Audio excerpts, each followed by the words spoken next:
digital eh. Digital eh. Rất là gì? Vẫn giữ đó. Lấy có luôn.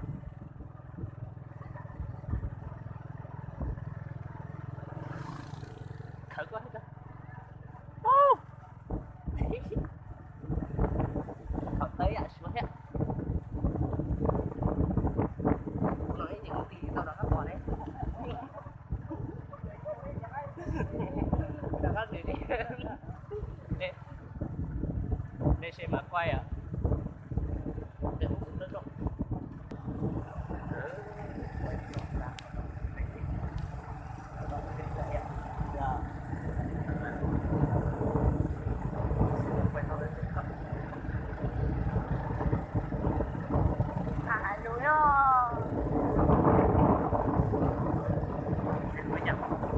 Dạ, nhưng mà bé muốn xin mà lòi cái nó mong.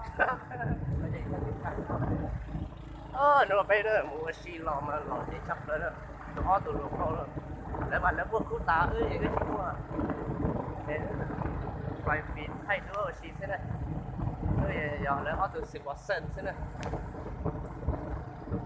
chỉ ở tụi nó thế này, để mà lò để tiền nữa, cho tụi tao cái sao, cho tụi nó hay nữa, để cho tụi nó mà ít khu thế nữa, à.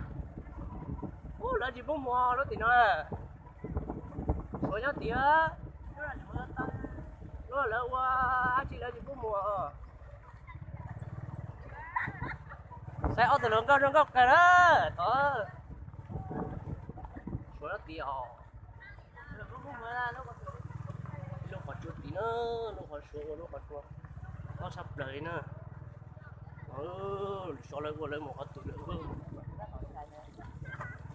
wow. Nhớ nó bùi về à? Sao đúng không?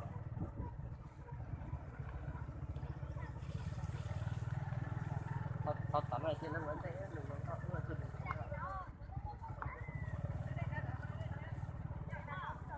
Hả?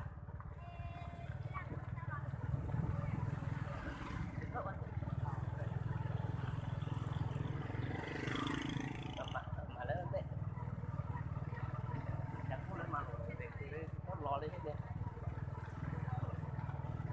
mặt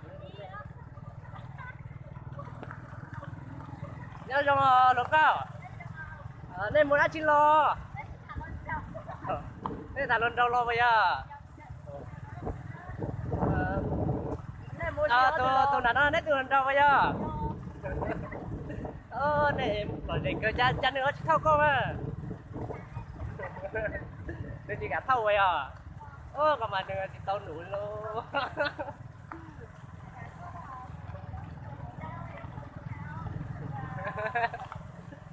nè trong câu chưa nè bật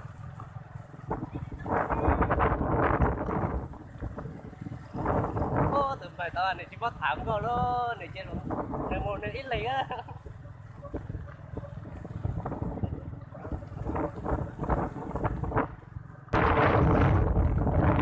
nhớ chưa?